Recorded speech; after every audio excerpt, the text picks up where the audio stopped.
8 de la tarde regresamos a Justicia TV, lectura de sentencia contra Daniel Urresti por el caso Hugo Bustíos. De Sendero Luminoso, y por este motivo estaría mintiendo y que sería un acto de venganza. La testigo dijo que quienes asesinaron a su madre fue Isabel Rodríguez Chipana, a pesar que dijo que las personas que llegaron a su casa se encontraban con el rostro cubierto. Y escuchó que llamaron a las personas por su nombre. Todo esto escuchó a una distancia de 200 metros. Además se dijo que no ha denunciado los hechos ante la policía por temor, solamente comunicó a los miembros del ejército, pero que no hicieron ninguna intervención. En la declaración ante la Comisión de la Verdad no menciona en ninguno de los extremos como autores del asesinato de su madre. Hace referencia a otros nombres, pero no dice el nombre de Isabel ni de Bernardino Gálvez Ruiz. Esta declaración no resulta creíble. Asimismo, para señalar que el señor Urresti no salió del cuartel de Castropampa, se recogieron los testimonios de Antonio Robert León Sáenz, quien prestó servicio el 24 de noviembre de 1988, así como el mayor conocido como Samo, salió en Susunada. El mayor dijo, León Sáenz dijo, el mayor conocido como Samo salió en Susunada, llegó a bordo de 3 vehículos militares y volvió a salir minutos después. Le había llegado sin saber o sin responder de dónde venía y a qué actividades o operativos venía a realizar el mayor Samo. El mayor Samo salió a auxiliar a una persona que había sufrido un atentado. También refiere que en horas de la mañana salió de la base de Castropampa el conocido como Rogelio Luis Guerrero Cabo. Por su parte, Orlando Lata, ex miembro del ejército que prestaron servicio en el año 1918, no se menciona la salida de Susunada, tampoco del capitán Rogelio, pero que él sí sale a una misión para custodiar las torres de alta tensión. Testigo que no era una explicación satisfactoria, estos testimonios deben ser rechazados, ya que hicieron con el único fin de favorecer al acusado.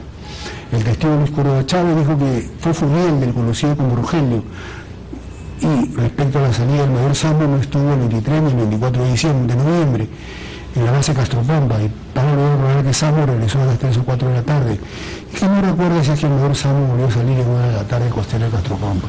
Se contradicen entre ellos respecto a esta información. Resulta importante si es que el mayor Samo salió o no del cuartel de Castropampa, es porque se pretende confundir que quien salió de la base de Castropampa no fue Urresti, sino fue el señor Salinas Susunada, pero en horas de la tarde. El único que salió de la base fue la patrulla del mayor Samo, pero de acuerdo a la versión de testigo dice no recordar si salió el 24 y si salió a las 2:30 p.m. El señor Salinas Susunada nos ha señalado que salió de la base de Castropampa en horas de la tarde y que no vio que salió el acusado porque no se encontraba al retornar. Al retornar recibe orden del comandante Lavera de ir a auxiliar a una persona que se encuentra herida y dice que salió en compañía de 2 unidades móviles del ejército. Y al llegar al lugar, que la única función fue llevar al herido al hospital de Guanta y que luego retornó a la base. En el lugar de los hechos se encontraba la patrulla de Rogelio, por lo tanto no era necesaria la presencia de Salinas Susunada en el lugar de los hechos. No es cierto que haya sido el único que saliera de la base de Castropampa y que la única patrulla que salió en horas de la mañana para atentar contra la vida de Hugo Bustíos fue, y que la única patrulla que salió en horas de la mañana para atentar contra la vida de Hugo Bustíos fue la de Daniel Urresti Lera. Hasta acá terminamos con la imputación, con la acusación del Ministerio Público. Ahora pasamos a los alegatos, al informe final de la parte civil. Como tiene conocimiento de todas las partes, la parte civil ha actuado activamente en este proceso. Se le ha visto en todas las audiencias. Bien, la parte civil dijo que se encuentra aprobada la responsabilidad del acusado en razón de los siguientes motivos, aclarando, si no lo recuerdo, es en todas las audiencias, puede que no haya concurrido en alguna de ellas. La parte civil dijo que se encuentra aprobada la responsabilidad del acusado en razón de los siguientes motivos. Está aprobado el grado que ostenta el acusado para acreditar su intervención directa en el asesinato, así como su intervención directa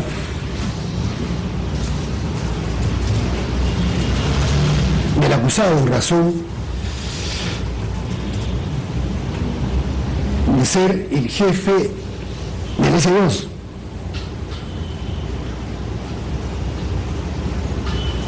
Sección de inteligencia, porque participó no solamente como parte de los manuales y los reglamentos, sino por medio de la doctrina y práctica que estaba vigente en el año de 1987-1988. el cual era la identificación y correcta ubicación de los elementos subversivos, y no solamente recomendaba las acciones que debía tomarse, sino también planificaba. Era de carácter predictivo y decía cuáles eran las acciones militares para planificarse. Según lo manifestado por el testigo experto Benjamín Alegría Barona, quien señala que el S-2 es una unidad de operaciones y se caracteriza de individualizar al enemigo, de que el S-2 trabaja con el S-3 de operaciones. El testigo Carlos Tapia García ha señalado que después de 1976 las actividades del ejército se hacían por medio de actuaciones de inteligencia, un 80% y 20% de operaciones. Sin inteligencia no hay operaciones. El S-2, el S-3 dependían mutuamente. En las bases los interrogatorios los hacía la inteligencia, por lo que el S-2 y el S-3 realizaban trabajo conjuntamente para llevar a cabo las operaciones. También se encuentra probado por la declaración de Armando Vidal Sanbento, luego dice el acusado vestido civil, y el S-2 tenía como furriel a Centurión. Conclusión, Zapata Acuña ha participado en los hechos y fue furriel del acusado, y el acusado también se vestía de civil. El testigo Montoya Contreras, quien fue adjunto del S4, dijo que el acusado salía de vez en cuando, lo veía en la patrulla un par de veces y que inteligencia lo hacía con la policía. Conclusión, el acusado sí podía salir del cuartel a realizar actividades de inteligencia. Se tiene el testimonio de Víctor Lavero Hernández, dijo que el oficial S2 es el encargado de brindar información sobre el Sendero Luminoso. El S2 recibe información de todas las patrullas, la información que le daban, las explotaba y utilizaba de acuerdo a sus objetivos. Se entiende en la forma de servicio que la calificación respecto a su función del S2, donde se le felicita por su trabajo de identificación de los subversivos del Sendero Luminoso y su funcionamiento. Este documento fue firmado y avalado por Víctor Lavero Hernández.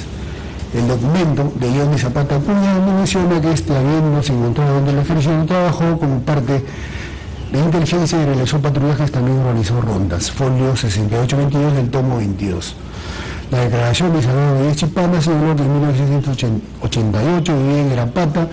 Ha declarado que temprano se encontró con la víctima y que luego lo vio acompañado de un niño y vio que paró un vehículo de donde bajaron 4 personas y se metieron en una cocina sin techar. 2 de los 4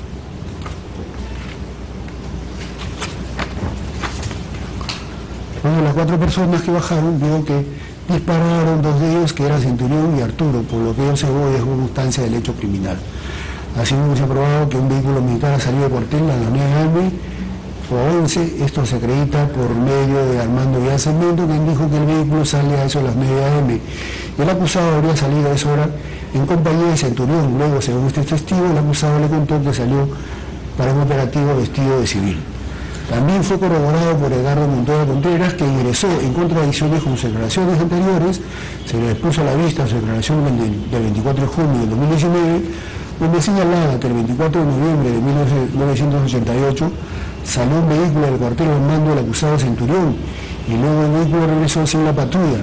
Y la patrulla volvieron a pie y el mismo día egresaron para dar cuenta de las actividades del comandante Lavero Hernández. Asimismo, se tiene la declaración de este testigo del 13 de septiembre de 2023, que dijo en diversas oportunidades que el capitán S2 salía a realizar patrullas y dentro de ese equipo se encontraba Zapata Acuña, alias Centurión. El día de los hechos, dijo que le ordenaron un vehículo para que pudiera salir el equipo de inteligencia. Conclusión, existe corresponsabilidad entre el S2 y el S3 en realizaciones y actividades de patrullaje que salieron el día de los hechos. El acusado Zapata Acuña a realizar una operación el día de los hechos. Asimismo se tiene la declaración de Abino Arroyo, quien ha afirmado que Edgardo Montoya se comunicó con él y le dijeron que Johnny Zapata trabajaba en el departamento de inteligencia y dijo que era muy inmubre, siempre trabajaron juntos. Dijo que tuvieron un encuentro personal donde hablaron ampliamente sobre este punto. Conclusión, el acusado trabajaba con Centurión y realizó actividades operacionales el día de los hechos. La testigo Clemencia Zulca Jorge se contradijo en su declaración hecha ante el plenario, por lo que se utilizó la declaración hecha ante la Comisión de la Verdad, donde se observa que su hermano Pascual Zulca Jorge se quedó en el cuartel y que éste le dijo que vio que un vehículo militar salía del cuartel el día de los hechos. Los efectivos militares se encontraban vestidos de civil, conforme señalaron sus hermanos. El hermano salió con ellos y lo dejaron a él y le dijeron que no dijera nada. Dijo también el testigo que su hermano le mencionó que los militares, diciéndoles que no hablara nada. El lugar donde se enojaron fue donde se cometió el acto criminal. Esto se encuentra corroborado por medio de declaración de Lavero Hernández, quien ha señalado Pascual Zulca se acercó al cuartel e informó que habían matado a su madre un día anterior, el día de los hechos. Se le ofreció todo el apoyo, el día de los hechos se le proporcionó apoyo para movilizar a la casa de su señora madre el día de los hechos. Asimismo, se tiene la declaración de Hilda Aguilar Gálvez. Esta testigo ha señalado que se encontraba tanto dando de comer a los animales y vio cómo llegó un vehículo donde bajaron 6 hombres y se escondieron en un caserón y que ella se encontraba a 20 metros. Vio que se escondieron al lado izquierdo del camino y en un caserón, desde ahí perpetraron el hecho delictivo. Luego se fueron para el lado izquierdo. Sin embargo, en esta declaración se evidenció contradicción en su declaración anterior. Dijo todos portaban armas cortas y vio que se ubicaron las personas que bajaron el caserón y que vio solamente a 3 personas vestidas de civil y no vio a las demás y no se percató de las demás personas. Esto fue lo que ha declarado. Se acreditó los disparos por los dos lados, izquierdo y derecho, por medio de elementos de corroboración periférica. Acuerdo plenario 2-2005.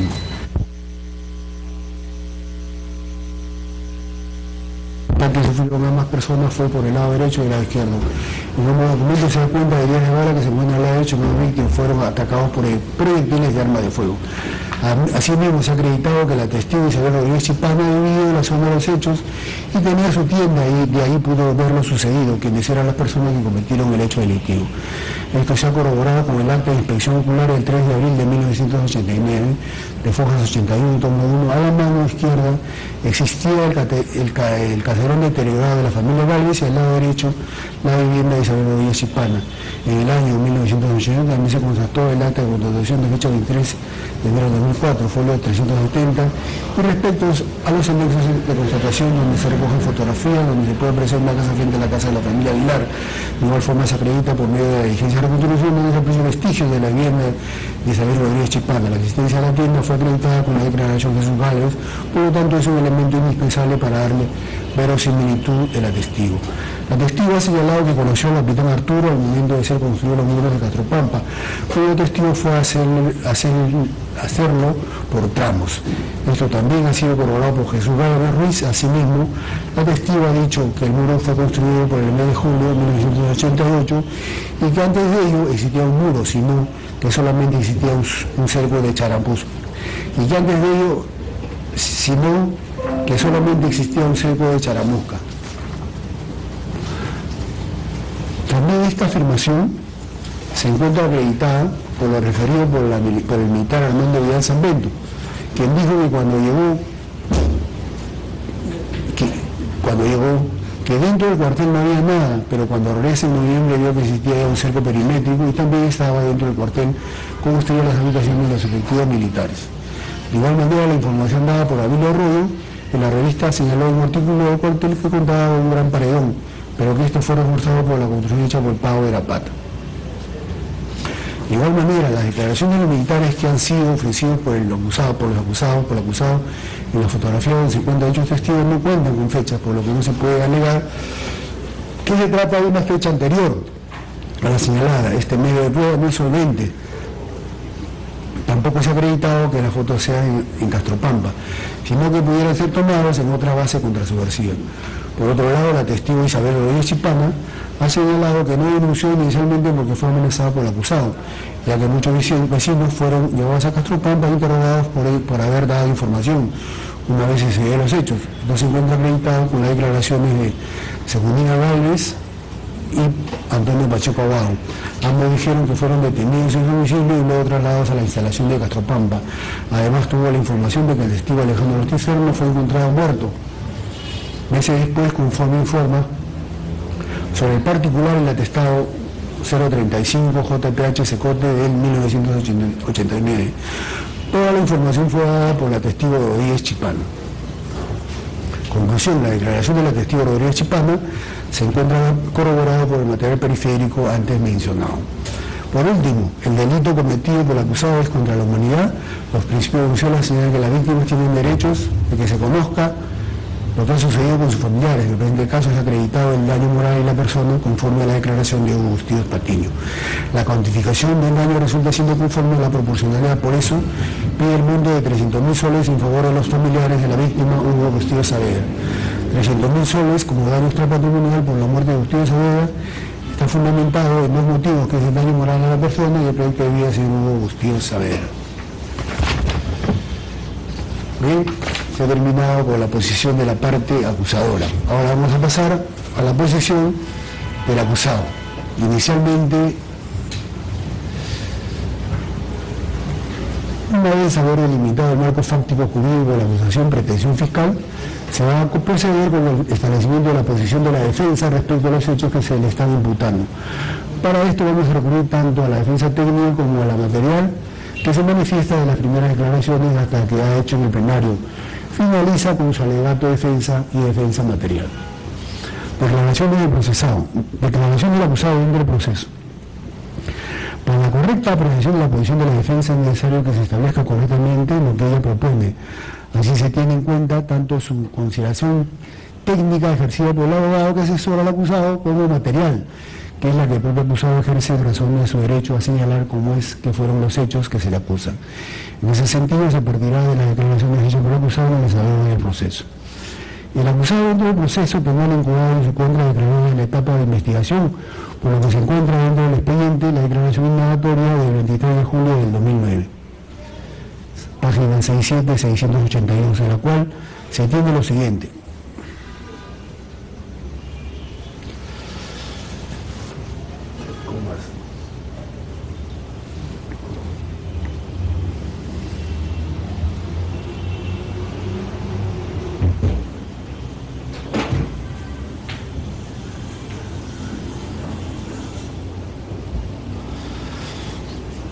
Bien, declaración del acusado dentro del proceso. Habíamos señalado ya que esto corresponde al 23 de julio de 2009, del cual se tiene lo siguiente. En su condición de capitán del ejército peruano estuvo destacado en la base contra la subversiva de Castropampa en el año de 1988, en calidad de miembro del Estado Mayor, que su función dentro del cuartel era la de velar por la seguridad del armamento, seguridad personal y difundir informaciones de inteligencia, que no contaba con recursos realizados en inteligencia, que fue condecorado por acción distinguida dentro de sus actividades en la zona de emergencia. Que el día de los hechos, el 24 de noviembre de 1988, se encontraba en el cuartel prestando sus actividades normalmente, que era el comandante Lavera disponer que salga una patrulla, al haber tomado conocimiento que hubo un atentado en uno de los bajíos. Pero que en la mañana no recuerda lo que estuvo haciendo. Además no observó que la gravedad de Bustillos Saavedra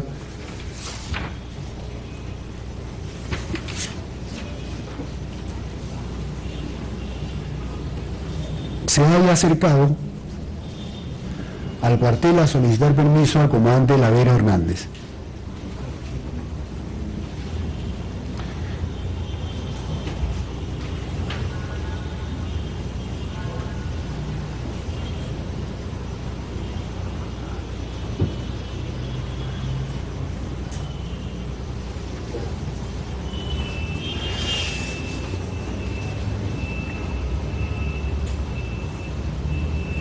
Que conocía a Hugo Bustillos y que no le consta que este haya sido amigo del comandante Lavera Hernández, porque existían órdenes de inamovilidad y que solamente salían a patrullar y que el único que podía tener contacto con las autoridades era el comandante Lavera. Tampoco conoció a la esposa de aquel Margarita Patiño de Bustillos, que no recuerda tener conocimiento de alguien que se llame Johnny Zapata. Acuña ni conoció a alguien con el apelativo Centurión, que no era jefe al mando de tropa y porque el número de soldados era de 600. Que conoció a Amador Armando Vidal Sanbento del año de trabajar en la base contra la subversiva y que este se encargaba de las actividades de jefe de base, que el día de los hechos no recibió ninguna orden por parte del comandante Lavera Hernández, sino que se quedó en el cuartel, que no recuerda el nombre de su oficial Rojas porque todos se conocían por medio de chapas en el cuartel. Que nunca comentó a Armando Vidal Sanbento que participó en el asesinato de Bustillos, que conoció a este y además por un lapso de pequeño tiempo, un mes, fueron compañeros de cuarto. Que los operativos del Paco correspondían a los oficiales Contreras y Pedro Mujica León, correspondientemente. El oficial a cargo del personal era Pedro Mujica León, el que estaba a cargo de la logística era Víctor Valdivia de Verde, quien tenía el operativo de Salomón. Que no tiene idea el porqué de la comunicación del motor de los hechos por parte de Amador Armando Villalsamento. Que el que tenía la función dentro del cuartel con la población era el S5, que la función estaba a cargo también de Amador Armando Villalsamento. Pasamos a la declaración en el juicio oral en el plenario. En la sesión de audiencias, en la sesión de audiencia 16ª del 23 de abril de 2021, y en la sucesiva fue examinado por todas las partes procesales y su defensa. Vamos a proceder con la transcripción de la más relevante de la hipótesis defensiva para la resolución de la presente causa.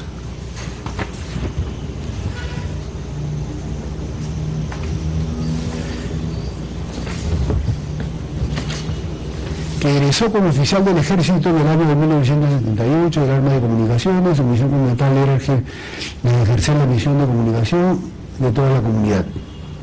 Llegó a la base de Castropampa en enero de 1988 y expuesto por el COPERE, y que fue uno de los primeros oficiales de comunicaciones enviados a un cuartel contrasubversivo, pero que antes de prestar servicio en Castropampa lo hizo en el batallón de comunicaciones 111 en Piedra. Que la designación para que sea derivada de la unidad contrasubversiva no disponía de qué actividad se iba a dedicar, sino que tal facultad se otorgaba al jefe de la unidad a la que era derivado.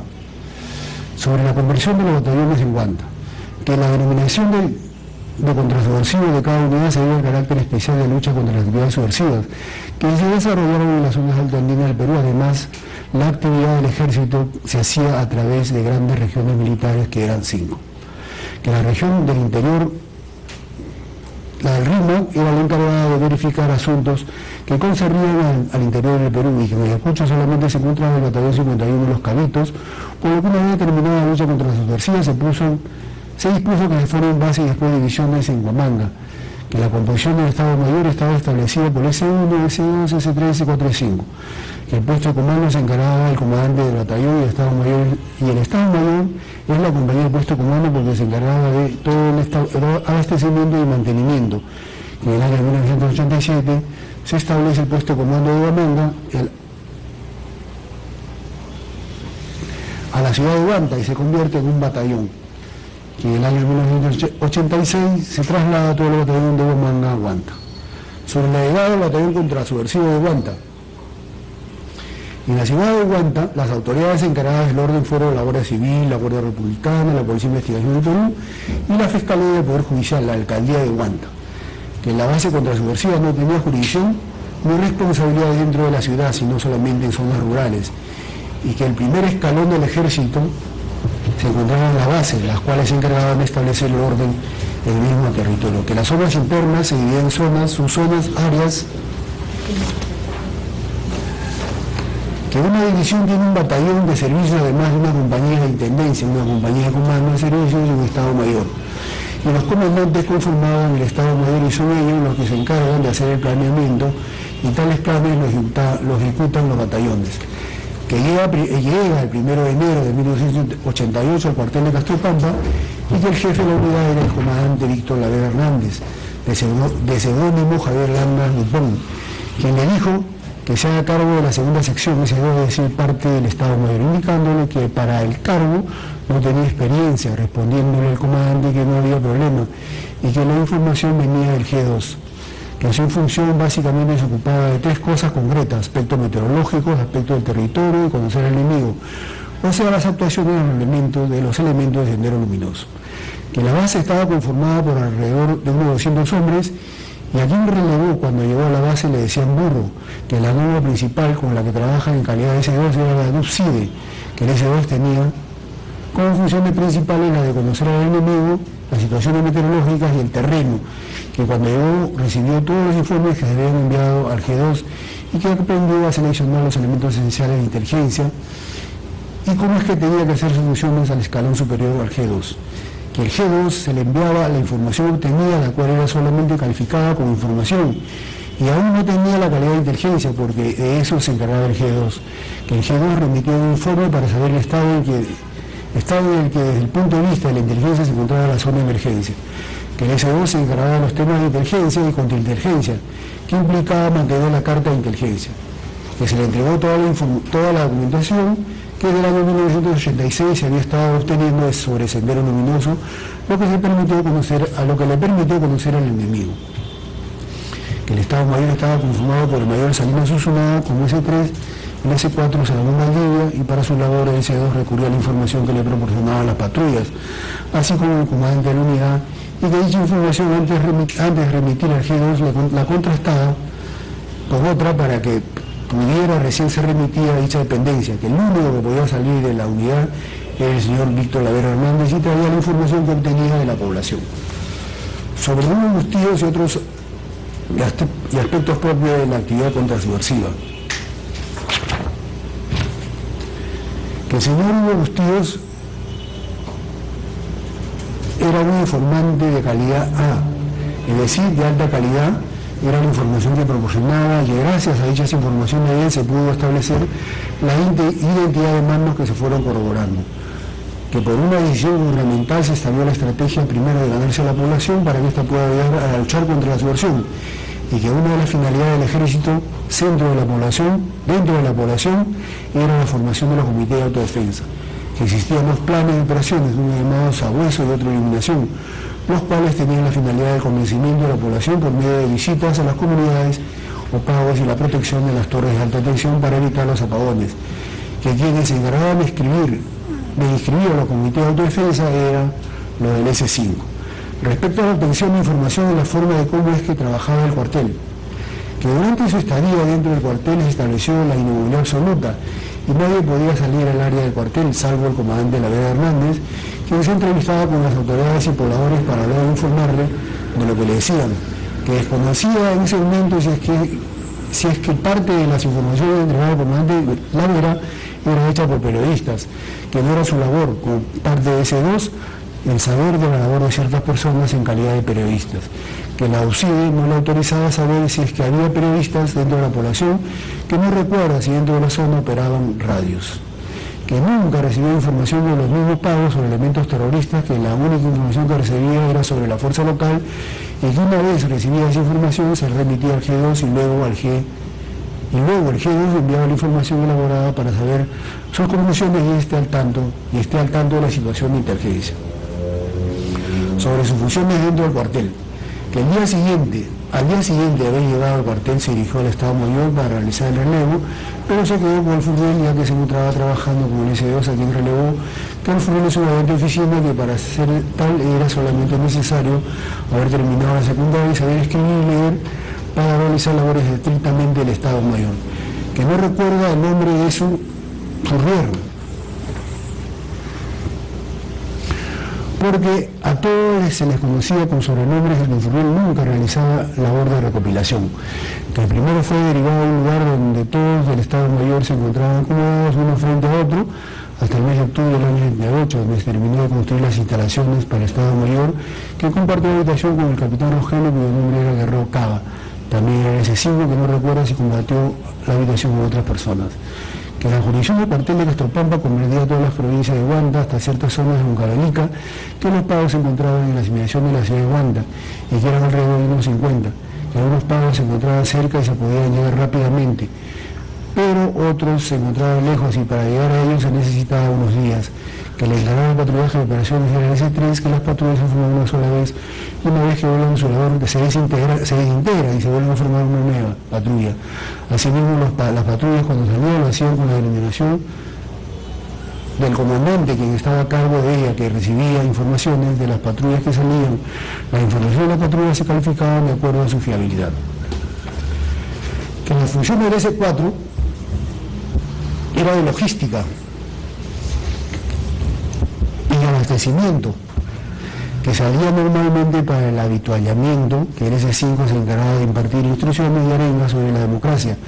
Los pagos que desfilaban iban al cuartel, el día domingo recibían de pasada víveres de Cáritas, que los domingos se dedicaban a hacer deporte y mientras jugaban veían al S5 realizar la distribución de los pagos.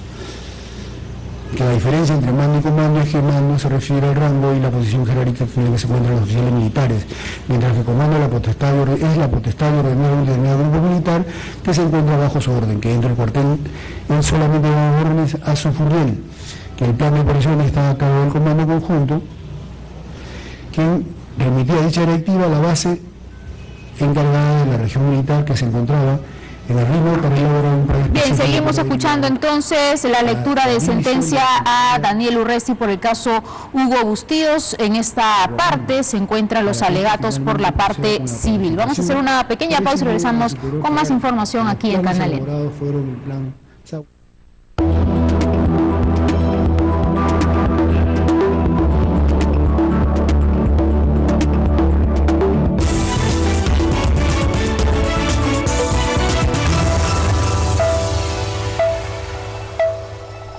Me encanta salir de viaje, pero me preocupa un poco dejar la casa sola. Nosotros estamos más tranquilos desde que instalamos una alarma.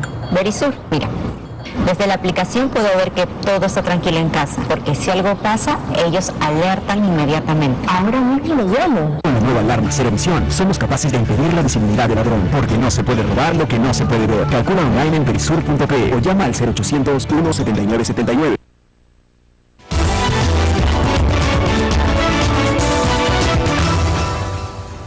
Bien, regresamos entonces a la lectura de sentencia al ex candidato presidencial Daniel Urresti. Pudo determinar que los pagos eran rebautizados por estos con otros nombres para evitar su identificación en sus planes estratégicos, y con dicha información se envió una patrulla de nuevo enfrentamiento en junio del 2088. Que las cartas de situación eran mapas de las zonas de responsabilidad y de las actividades del enemigo. De acuerdo a ellos se establecía el grado de peligrosidad de las zonas, que el sendero tenía como actividades concretas asignar autoridades, propaganda política, establecer los paros armados, que los atentados del enemigo lo anotaban en la carta de situación, que el conocimiento del terreno solamente lo determinaba por medio de la información que le enviaba el G2, pero nunca salía a verificar el lugar, que las operaciones de inteligencia solamente lo realizaba el G2, que el elemento esencial de inteligencia era un conjunto de preguntas,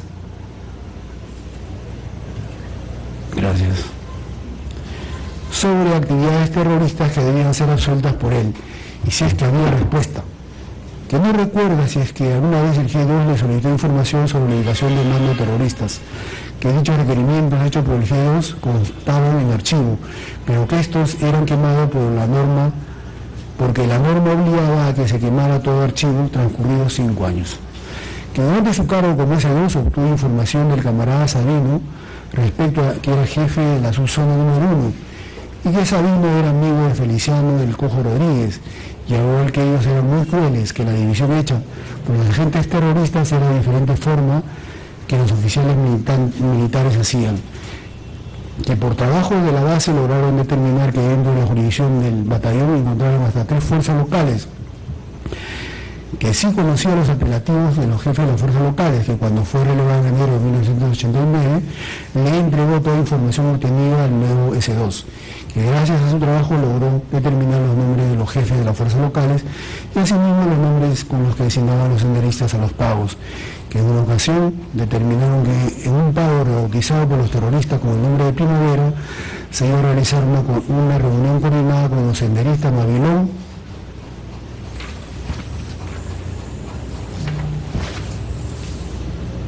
e informó para que pudieran irrumpir en la reunión, por lo que se generó un enfrentamiento en el que murieron varios terroristas, por lo cual avisó a las autoridades locales para que hicieran el levantamiento de cadáver, que el camarada Sabino murió días antes de que fuera buscado en Bustíos, pero que no recuerda los días exactos en que sucedió eso, y que no recuerda tampoco dónde se realizó ese enfrentamiento que terminó con la vida del mencionado terrorista, que es posible que el camarada Sabino haya muerto en alguna zona de su jurisdicción. Que la base contrasubversiva se encontraba construida cuando él llegó, tenía un muro perimétrico construido de casi 2 metros de altura, y que era de adobe y tapial de color blanco. Cree que no recuerda quién lo habría pintado. En cuanto al tamaño, se veía de distinta forma, desde adentro que desde afuera, porque existían desniveles dentro del cuartel que lo hacían ver más pequeño desde allí, que alrededor del cuartel solamente existían unas 14 o 20 viviendas, y que esto lo sabe porque de acuerdo a Auxilio fue a empadronar a los que vivían alrededor del cuartel, en las afueras, que no sabían el cuartel, que no había en el cuartel una puerta de madera o de fierro, sino que existía un espacio entre dos muros donde se estableció una tranquera por donde salían los efectivos militares, que durante el año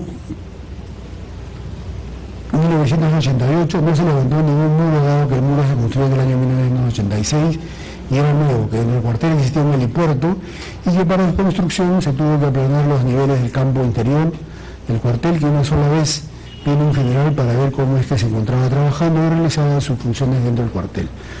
Conoció a uno de los G2 cuando estuvo en Huamanga, que el capitán Rogelio era conocido como Ojo de Gato porque era rubio y de ojos verdes. Era el único porque los demás eran cholos y que organizaba a la gente para que reciban los víveres de Cáritas, que durante las reuniones que se hacían los días domingos dentro del cuartel con la población de los pagos, él no se acercaba a ellos porque era inferir que el trabajo del S5, quien se encargaba de brindar a la gente sobre la democracia, que las autoridades que eran designadas por el S5 para comandar los comités de autodefensa muchas veces eran designados como comisarios por dinero luminoso, pero que en ese momento no tenía ese dato. Continuamos con la defensa esgrimida por el acusado en el juicio oral sobre el ataque del pago Primavera, que dependía de la disposición del comandante de la base para quien pudiera salir a verificar un atentado terrorista y se salía con una patrulla, o se ordenaba a alguna que se encuentre fuera para que pueda dirigirse al lugar del atentado.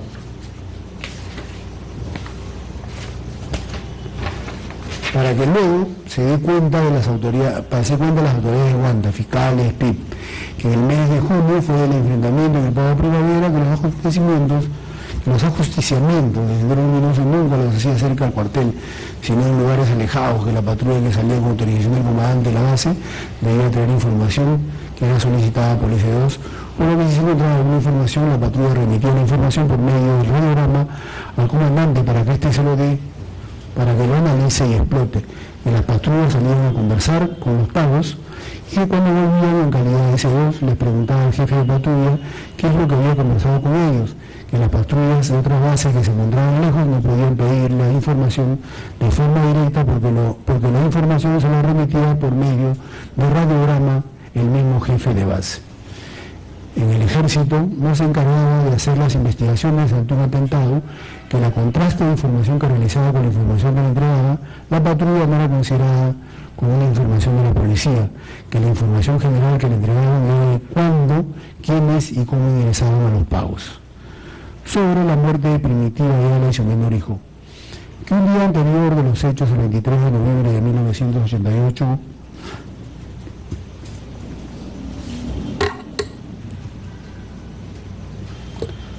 no recuerda cómo es que se enteró de la muerte de Primitiva Ayala Jorge y su menor hijo, pero que sí se enteró de tal hecho que la información fue a través del hijo de Primitiva, pero este había dado primero esa información al comandante para luego dársela a él. Que no mantuvo una reunión con el comandante después del atentado, ni que si los otros integrantes del Estado Mayor participaron en alguna reunión con el comandante. Que sí se enteró de la salida de una patrulla el día de la muerte de Primitiva de Jorge y su hijo, pero que no recuerda la hora exacta, que salió una patrulla al mando del oficial Rogelio, y que este le informó lo que pasó, que estableció en el lugar del asesinato la seguridad perimétrica y que luego llegaron las autoridades civiles, la PIP y la Guardia Civil, que el atentado lo habrían cometido terroristas porque en el lugar los vecinos dijeron que había sido tal vez el camarada Raúl o Jaime. Sobre el día de los hechos, que no recuerda si se enteró el mismo día de los hechos del atentado de Hugo Bustillos, pero cree que fue el mismo día, que el capitán Rogelio le contó que a una persona no herida a la patrulla que está dirigida, que resguardaba la casa de Primitiva Jorge Ayala y su menor hijo. Bien, hacemos un alto a la audiencia, a la lectura de sentencia contra el ex candidato Daniel Urresti. Tenemos información en vivo desde el Parlamento.